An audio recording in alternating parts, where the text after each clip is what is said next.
একদিকে সমালোচনা নিয়ে মুখ খুলেন আসিফ মাহমুদ, জানালেন তাকে ঘিরে বিভ্রান্তকর পারসেপশন তৈরির চেষ্টা চলছে। আরেকদিকে নাহিদ ইসলাম জানালেন উপদেষ্টা আসিফ ও মাহফুজের সাথে জাতীয় নাগরিক পার্টির কোনো সম্পর্ক নেই। বিষয় হলো আসিফ মাহমুদ নানা কারণে এমনিতেই সবার নজরে আছে।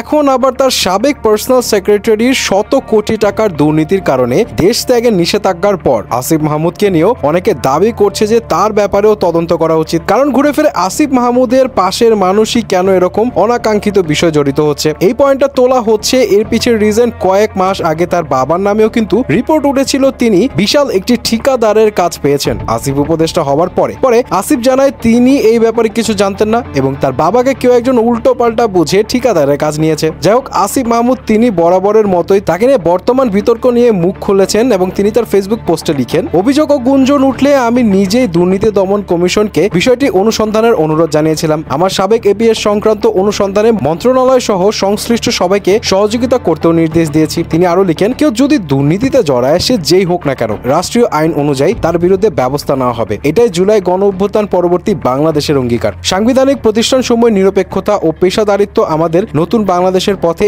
এগিয়ে চলার প্রমাণ। শুরু থেকে রাজনৈতিক উদ্দেশ্য প্রণোদিত ভাবে আমাকে জড়িয়ে বিভ্রান্তকর পারসেপশন তৈরির চেষ্টা চলছে, কিন্তু আমার কাছে সত্য ও নৈতিক সাহসী মুখ্য। সেই কারণে নিজেই অনুসন্ধানের অনুরোধ করেছি এবং সবশেষে তিনি বলেন, আশা করি দুদক নিরপেক্ষতা ও পেশাদারিত্বের সঙ্গে তদন্ত পরিচালনা করবে এবং সত্য উদ্ঘাটিত হবে। আমরা সততা, দায়বদ্ধতা এবং সুশাসনের এমন দৃষ্টান্ত রেখে যেতে চাই যা অনুকরণীয় হবে। তবে নাহিদ ইসলাম বেশ শকিং একটা স্টেটমেন্ট দিলেন আজকে। অন্তর্বর্তী সরকারের যে দুই উপদেষ্টা আসিফ মাহমুদ ও মাহফুজ আলম রয়েছেন তাদের সঙ্গে এনসিপির কোনো সম্পর্ক নেই বলে জানিয়েছেন জাতীয় নাগরিক পার্টির আহ্বায়ক নাহিদ ইসলাম। ছাত্র উপদেষ্টাদের রাজনীতিতে আসার প্রসঙ্গে নাহিদ বলেন, তারা যদি রাজনীতি করতে চায়, নির্বাচন করতে চায়, তাহলে তারা সরকারে থেকে সেটা পারবে না। তখন তারা সরকার থেকে বের হয়ে তাদের মতো সিদ্ধান্ত নিবে।